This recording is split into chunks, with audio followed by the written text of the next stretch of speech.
estratégia de recursos humanos. Digamos assim que essa é a linha de frente das estratégias organizacionais. Em marketing, temos aqui o benchmarking. O que é o benchmarking? Na verdade, o benchmarking é uma técnica.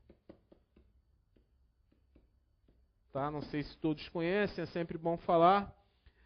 O que é o benchmarking? O benchmarking é uma ferramenta administrativa, né, que consiste no quê?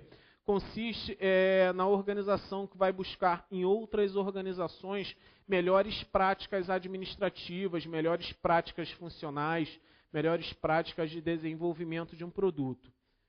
Alguns pontos relativos ao benchmarking que volta e meia aparecem em prova. Primeira coisa, o benchmarking, normalmente ele é externo. Ou seja, eu, administrador, vou verificar em outra organização, tá, que tem melhores práticas do que a minha, como é que ela executa o seu plano financeiro. Tá? Como é que ela elabora o seu plano financeiro. Então, eu vou fazer um benchmarking, vou pedir que eles me mostrem. Claro que eles têm o direito de negar, mas em alguns setores isso ocorre tranquilamente. As organizações abrem as portas para as outras, para que elas verifiquem quais são as suas melhores práticas.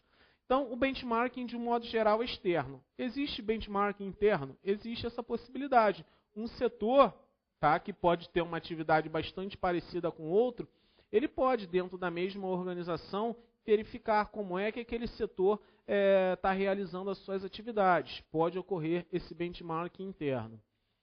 Outra coisa importante em benchmarking, você deve procurar uma organização que atua exatamente no mesmo setor que o seu. Então se eu sou uma universidade particular, eu devo fazer um benchmarking somente noutra universidade particular. Não necessariamente, não exige nada que vincule essa obrigatoriedade. Na prática, de um modo geral, as organizações buscam melhores práticas em outras organizações similares, que atuam na mesma área, no mesmo nicho de mercado. Tá? Mas isso não ocorre em 100% dos casos. Existem possibilidades, tá? Existem casos práticos de organizações que fazem benchmarking em outras organizações, em outras empresas totalmente diferentes da sua área de atuação.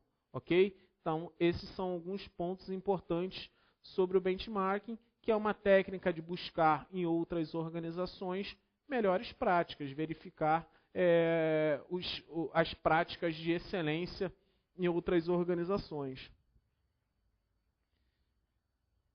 Então, eu delimitei aí para vocês essas estratégias funcionais. Bem, agora nós vamos começar a falar em estratégias competitivas. Vamos começar a falar do Michael Porter. Gente, só recordando, tá? Só relembrando vocês.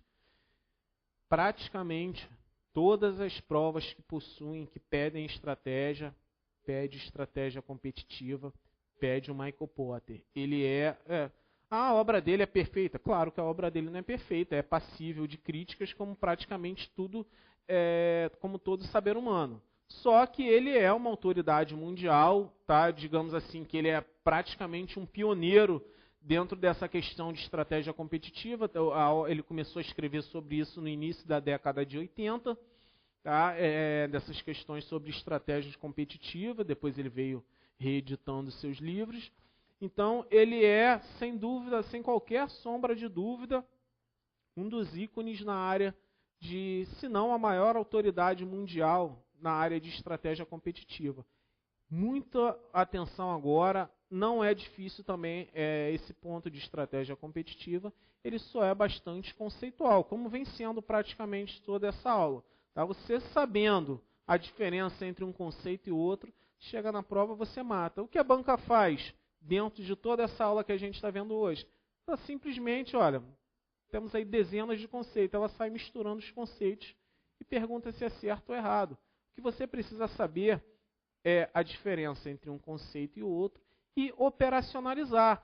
Sempre procura, pessoal, eu estou trazendo aqui para vocês alguns, quando me vem à cabeça, alguns exemplos práticos. Então, sempre procura associar a leitura à realidade. Vê se você não lembra de algum caso prático, tá? De uma empresa sua, de um amigo seu, de uma empresa famosa. Procura sempre atrelar a leitura, tá? A teoria à prática, que isso aí vai te ajudar muito a compreender a matéria e vai te ajudar muito a resolver as questões de prova.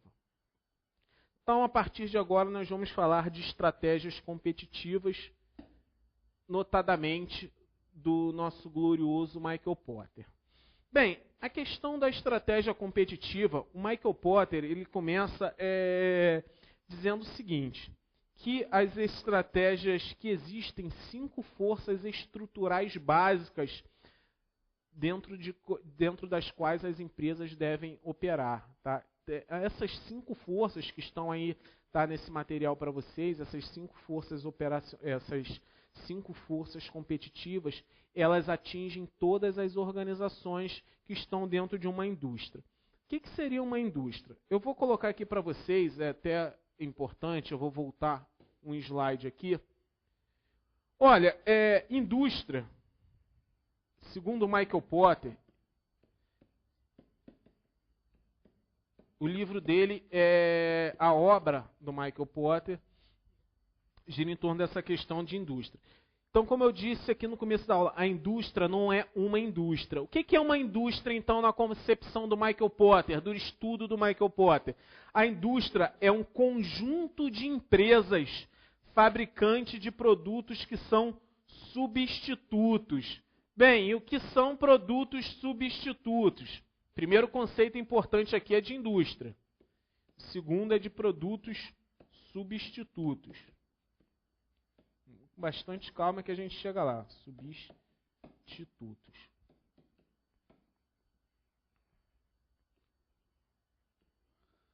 Então, a indústria, a gente pode dizer, anota aí, que é o conjunto de empresas fabricantes de produtos que são substitutos bastante aproximados entre si. As forças competitivas, elas definem a intensidade da concorrência e também a rentabilidade da indústria. Bem, conjunto de empresas que são produtos substitutos. Mas que diabos são produtos substitutos? São produtos bastante parecidos, que possuem, melhor dizendo, funções bastante parecidas. Vou exemplificar que fica mais fácil. Açúcar e adoçante. São produtos o quê? Substituto. Alguém discorda que uma empresa de açúcar concorra com uma empresa de adoçantes? Claro que não, elas são certamente concorrentes. Tá? Então, a empresa de adoçante faz a propaganda dela lá, parece comercial na televisão. Mais saúde, mais vida, evita engordar, etc, etc. Então, esses são produtos substitutos. Já que eu falei em produto substituto, é importante falar as outras 2 características. Por exemplo, nós temos os produtos substitutos, os complementares e os semelhantes. Exemplo bem conhecido de produtos complementares: pão e margarina. A venda do pão certamente afeta a venda das margarinas. Tá? Não, claro que assim, a pessoa não compra margarina só por causa do pão. A margarina pode ter outras finalidades. Mas que a venda do pão afeta a venda de margarinas, se você pode chegar numa padaria e não ter nenhum pão para vender. Possivelmente você compraria o pão e a margarina, mas já que não tem nenhum pão, para que você vai comprar margarina? Então, esses são exemplos de produtos complementares.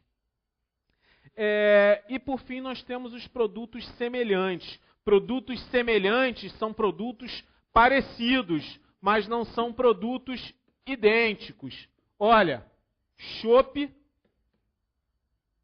e cerveja são parecidos, não são?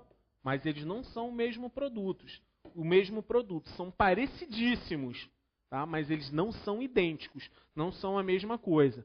Então, produtos substitutos tem como exemplo aqui para vocês o açúcar e o adoçante, produtos complementares, o pão e a margarina, e produtos semelhantes, o chopp e a cerveja. Eu já falei para vocês o que o Potter delimita como sendo a indústria, ok? Que é o conjunto de empresas fabricantes de produtos que são substitutos, ok? Bastante aproximados entre si. Gente, é importante também a gente saber que a indústria, dentro desse estudo do Michael Potter, é um dos fatores determinantes para se definir a estratégia. Ou seja, a estratégia organizacional ela é definida em função da indústria dentro da qual aquela empresa está inserida. Ok? Então, a indústria é essa indústria que vai determinar, tá? Que vai definir. Ela é um dos fatores, talvez o principal fator determinante para definir a estratégia a ser utilizada no ambiente que uma determinada organização visa competir.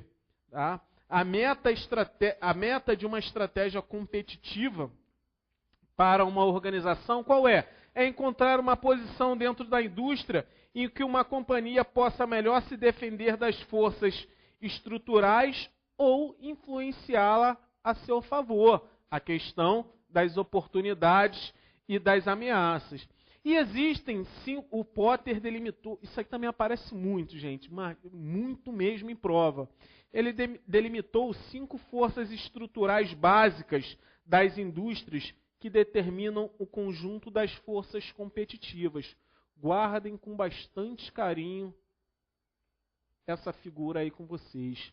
As 5 forças competitivas delimitadas pelo Michael Potter. Olha aqui, ó. Poder de barganha dos fornecedores, ameaça de produtos substitutos, poder de barganha dos clientes, ameaça de novos entrantes e, classicamente, a rivalidade entre os concorrentes. E a rivalidade, vocês percebam, ela está diretamente ligada a cada uma dessas determinantes. Ela está ligada a cada uma dessas determinantes. A rivalidade entre os concorrentes, ela existe naturalmente e ocorre também em função do poder de barganha dos fornecedores, produtos, clientes e etc. Bem, vou explicar para vocês de uma forma bastante sucinta o que significa cada uma dessas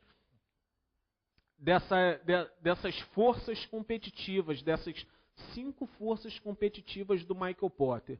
Vamos lá, poder de barganha dos fornecedores. O que é o poder de barganha dos fornecedores? É o poder que o fornecedor tem para imputar à sua organização, por exemplo, um preço acima do mercado, um preço, digamos, pelo menos assim, mais alto. Isso pode ocorrer normalmente.